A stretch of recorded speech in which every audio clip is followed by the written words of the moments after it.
I know I've been telling y'all for months now that you gotta show up for yourself, but I haven't actually like sat down and like talked to you about what that looks like. So let's get into it.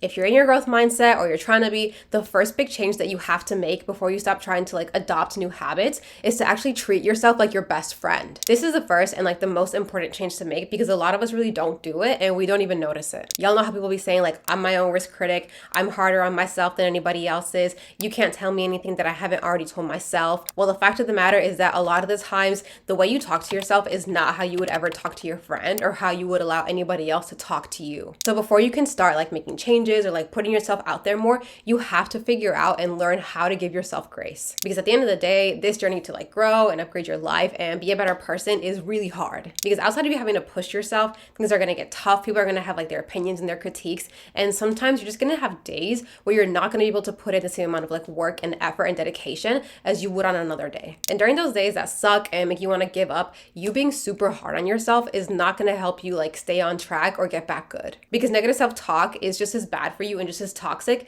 as having a friend who doesn't support you. So if you're trying to make some kind of like change to grow or mature, you're gonna have to learn to forgive yourself. You're gonna have to learn to like yourself more, to be more gentle with yourself, because the journey you're on is gonna necessitate that. You're really gonna need to be in like a good mental space to be able to like look at yourself and make the changes that you want. The next thing you can do to start showing up for yourself is to literally stop waiting for the right time. Time is just not on our side. Every day, every year, we're just getting older and like losing more and more opportunities to like do the things that we want to do and like be the person that we want to be. And we just let a lot of those opportunities go to waste because we convince ourselves that like now isn't the right time. That we got to wait until we have more money or more followers or until we're like better at this one random thing before allowing ourselves to like take the next step. Well, what if I told you that you've honestly been ready this whole time? Think of it like the job market. People say like if you go to apply for a job and you can do 100% of like all the tasks and stuff that would be expected of you in that role, you're overqualified. When you think about the job you have now, or even like your first job, or when you first started like making YouTube videos, or when you first started going to the gym, did you know how to do like every single task that was expected of you at your job? No. Did you know how to edit a video or like make a thumbnail so you could post it? No. Did you know how to like lift weights with proper form and how to like operate the machines and stuff so you can get your workout in? No, but you wanted to do it, so you went and figured it out. You didn't wait for like some so-called like perfect timing. Like you literally just needed the money, or you wanted to make the video, or you wanted to start moving your body, so you just went and did it. As corny as it sounds, there really is like no time like the present. I've said it before in like a separate video that like as soon as you feel that desire to like do something or like be someone different, you are ready to start. There is no need to wait. And so every single time that you decide to wait for like this perfect timing, all you're doing is literally just holding yourself back. If you have that vision, if you have that desire, you're already ready. You're good to go. The light is green and you're just literally sitting there in park with the emergency brake on for no reason. If you want to show up for yourself, then please just take yourself out of that toxic situation. You know those people you hang out with and like you call your friends, but you know that when you're not around, they talk about you behind your back?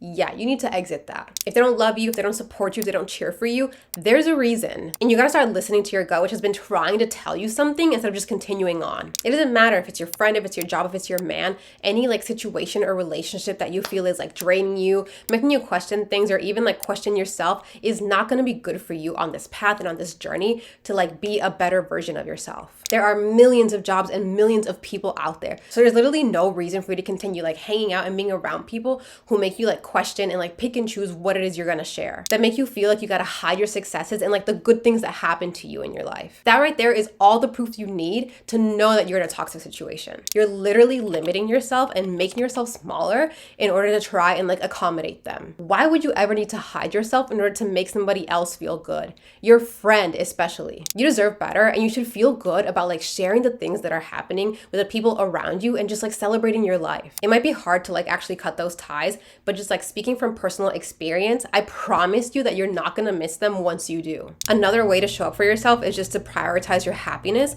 especially via habits that don't involve other people. I grew up in a big family with like hella siblings and cousins, so all my life I've been super used to just always having somebody around to like do things with.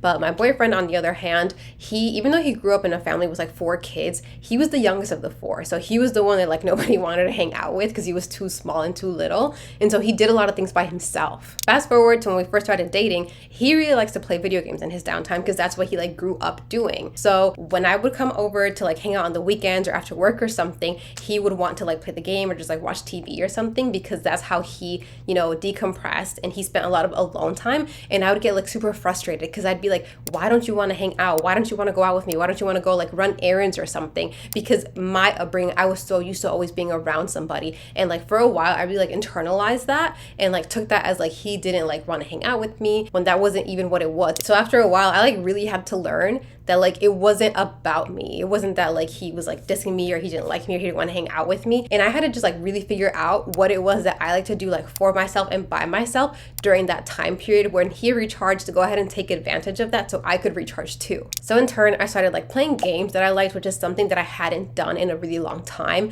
I started to like read more, watch TV shows that I knew I was interested in but he wasn't interested in, put some music on, and like do small things like self-care, like doing my brows or like my toenails or my fingernails or something, just like small things that were just only for me to like take care of myself and spend time with myself. So gradually I like built up my own like self-care routine and like solo routine, to the point where like if he was doing his own thing, like playing games or whatever, it literally didn't bother me anymore. I didn't care. I didn't feel a type of way about it, because I was more than happy to go do my own thing. And after years of us being together, there's like literally no way I could go without having like my own time for only myself.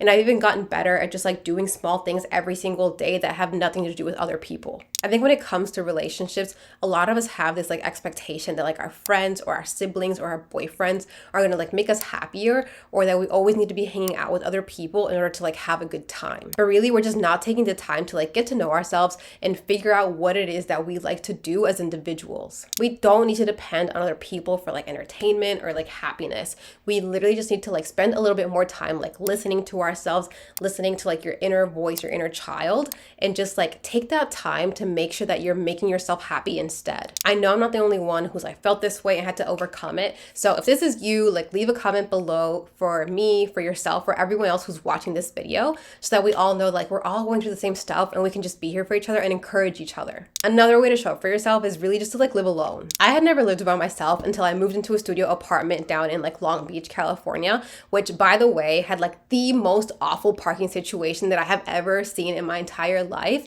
Like it got to the point where if I was not home by 3 p.m. every single day parked, then it was over for me, because there was nowhere to park for like 5 blocks in like any direction that was like central or close to my house. I essentially just had to like accept the fact that I was gonna wake up the next morning to a parking ticket, because the only place where I could park my car was just at the very end of the street where the curb is and the intersection is right there, and it was painted red, so it was clearly marked no parking. If you lived in Alamitos Beach in Long Beach and like your apartment or your housing, whatever, didn't have like parking built into it, then you know what it is I'm talking about. Anyway, I was nervous about living alone because growing up I had always, like I said, had a big family around me, so I always had company and like someone to do things with. But I did it anyway, and after doing it, I'm actually like a huge proponent of living alone, especially if you're that person that like you really rely on like doing things with other people in order to like feel good and have a good day and feel happy. Because when you're alone in like your little studio and like you're bored or you don't know what to do, you really have to like develop the skill to figure out what you're into and what you like to do.